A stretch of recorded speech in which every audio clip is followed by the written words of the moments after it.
Right, ladies and gentlemen, welcome to your favorite chess journal YouTube channel. I hope everyone is doing great, and we already have a game. And they played e4, we played d6. We want to play the Pierce or Pirc defense. And now they played bishop c4, bc4. Let's play. What's their plan? Maybe they wanna play here, attacking here.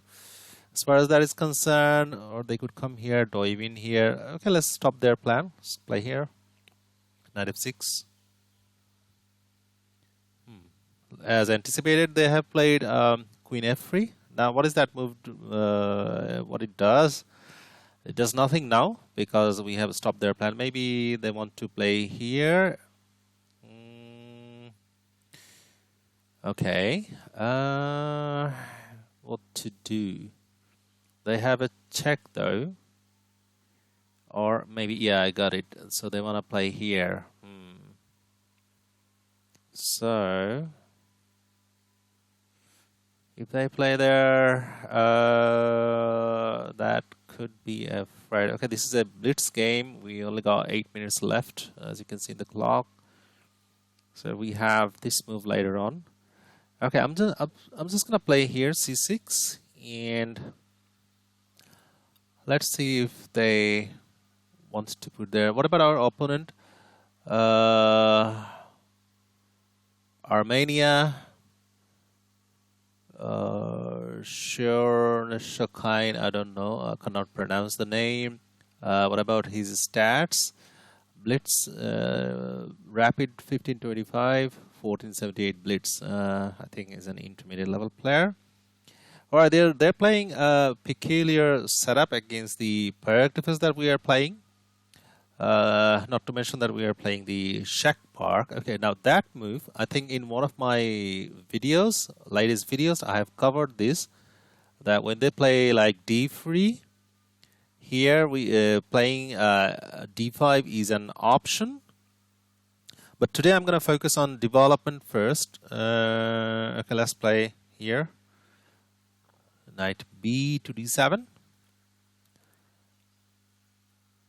So we could have straight away played here because that's been guarded by our queen as well, not to mention here and these things. But this is like a solid way of playing. Now they have developed their dark square bishop, bishop e3. And now, okay, we have a fork, right? If we play here, attacking these and these, I mean, this is not a proper fork. I mean, none of the pieces are unguarded. But that looks cool, kind of like, you know, jumping in the middle of the board. Let's do that. Maybe we will get rid of the light square bishop, make their pawn chain kind of like, yeah, it's gonna be doubled here. So they're not playing that good, and I'm not so sure that whether this is gonna go to YouTube or not. Probably this will, because a lot of you love the Pirc defense. Now here we've got a cool move that is playing here. Opening up here the rook's line. That's kind of like an aggressive way. The solid way of playing is like taking the bishop. Should we do that? I mean, play here.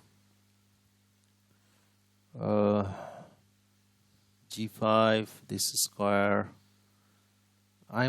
This is so tempting. I cannot resist it.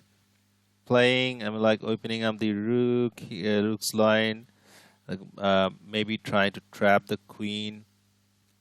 The queen takes. Yeah, okay. I'm gonna try this one. Let's go ahead. Let's try something.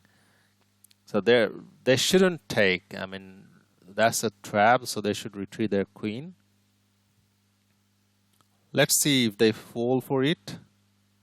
So our aim is twofold. One is to put the rook here and tag this pawn, you know, do all kind of discombobulation. Second one is to trap their queen. Okay, let's go for it. There's no point in backing up. Yeah, I think their queen is gonna be trapped. Now that is okay. First, let's grab this pawn here. So now we are gonna focus on the king side as well as trying to as well as try to trap their queen. I mean, put the rook here. Where is the queen go? It's getting trapped because they cannot go here thanks to our light square bishop.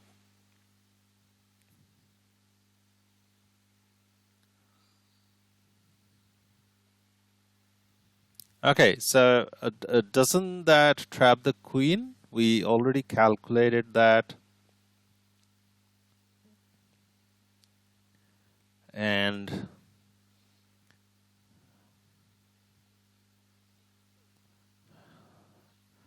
yeah, they're not careful. So we just only in 9 moves and they're super trouble. This shows that if your opponent plays e4 in the opening and rated like somewhere around these, rating 1300 or 1400 even, yeah, so they have to give up their queen. So as I was saying, which way to take? Let's take with this way because now we have multiple attackers, this one and this one. So as I was saying that in every opening, generally speaking, every opening there are certain traps that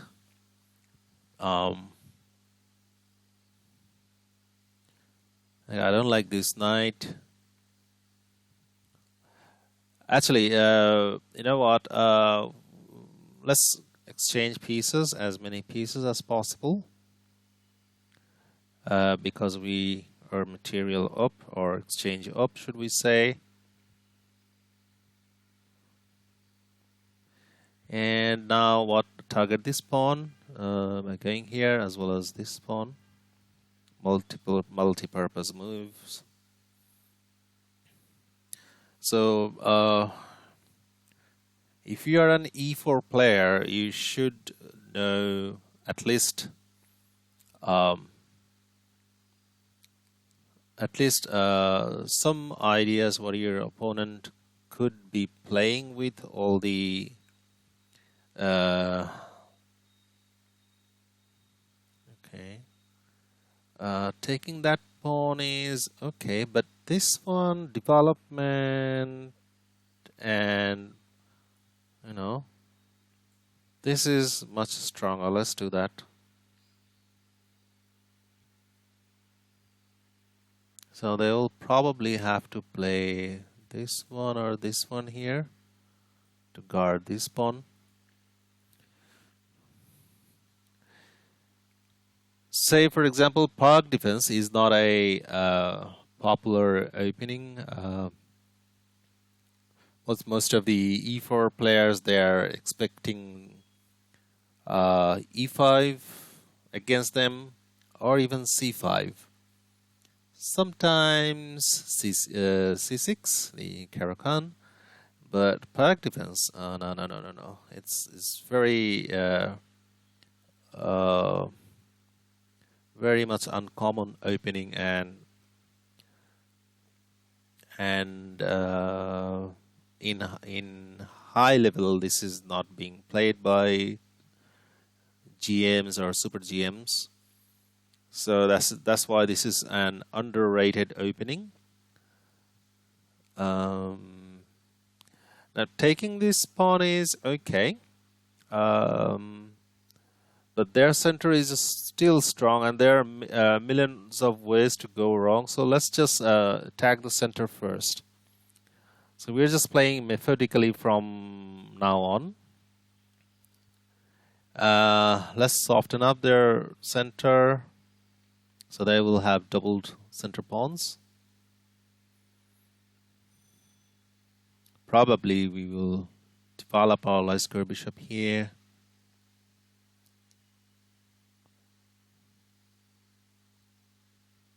So the bottom line is, if you are an e4 player, you should be prepared of all the moves that your opponent might come up with.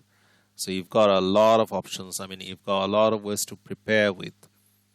That is one of the reasons why I gave up playing e4, 1e4, and I only play 1d4 or 1c4, or even 1c3, the Saragossa opening. I used to be a hardcore fan of, I mean, isn't that a mistake? A blunder? Because we have a check, we always look for check, and then now capture. So I used to be a hardcore fan of e4, but then, you know, I faced all these problems, like, you know, people does not only play e5 against me, they play c5, they play d6, they play c6, they play d5, the Scandinavian, and then I was like pissed off. And then I looked into 1d4 games, and I was like, it's kind of relatively easy, 1d4, positionally speaking. So they're attacking our queen. Let's tug the queen somewhere active. This one is active. Maybe go here. The threat still remains here. Maybe our bishop can come here, join the party. Let's do that. There's no, the threat is renewed again, so their rook is tied up. So they gave us a check, but that check is not alarming because we have escape squares and our bishop is defended or guarded. And they're still playing fast. They want to flag us, I guess. Okay, we can give it a check. And now, what to do? Okay, this is a passer. This is a potential passer, right? What if we give up the queen? Okay, now queen is not giving it up, so they cannot go here, so they have to go here or there, and that is probably the worst move. Check. I was willing to give up the queen. Should I do it now? I don't know. Why not? I mean, why yes? Why yes? That's because there was a checkmate around the corner. All right, so let's do a quick little analysis.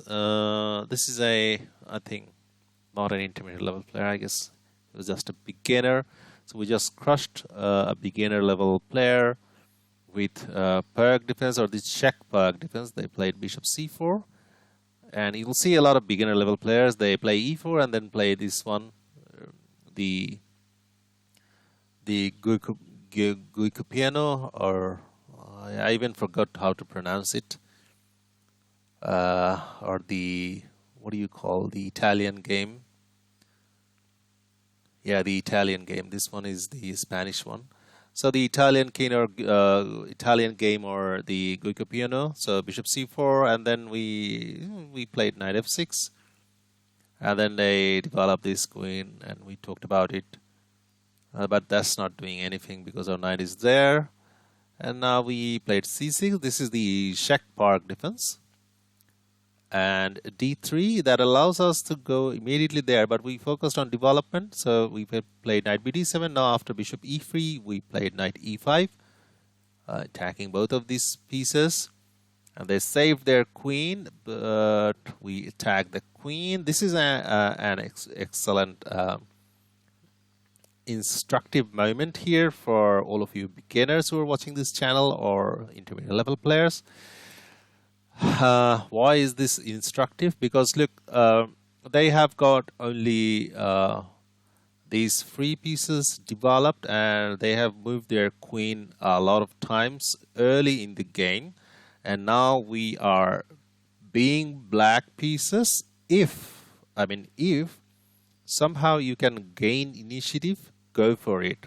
So I was a bit hesitant. Then if you can recall, during the game I talked about it. My aim is to open up these file, and also I said that my aim was twofold: to open up this file as well as to trap the queen, and they fall for it. They captured the pawn and we tag the queen tucked in here. I think going back here could have been better, but I don't know. I don't know whether that could have been better, because yeah, going back there and pulling the bishop back could have been better. That way they could have saved the queen. So first we need to get rid of that pawn.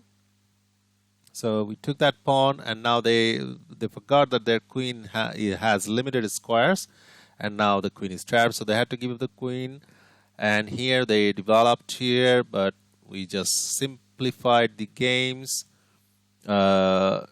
And now we play the multipurpose move. Even though we are exchange up, there are a million reasons this could go either way, so we should be alert.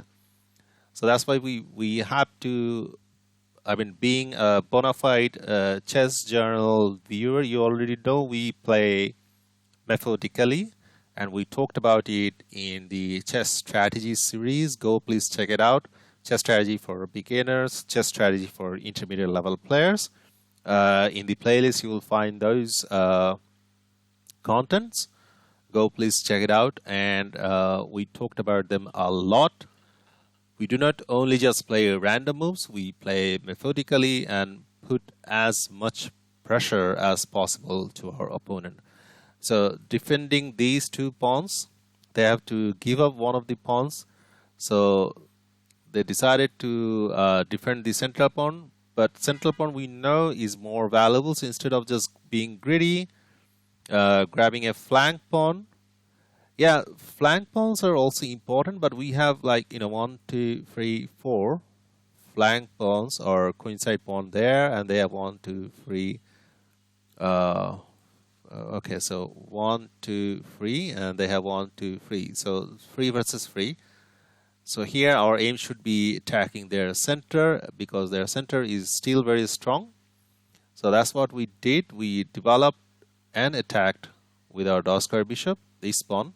So they played rook a to e1, putting a defender on this pawn. So rooks and queens, they are not very good defenders only to the pawns. The minor pieces are good defensive pieces for the pawns, because the major pieces have major responsibilities.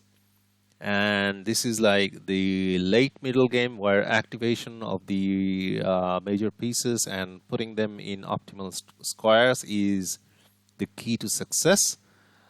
And now we played in the center, d5.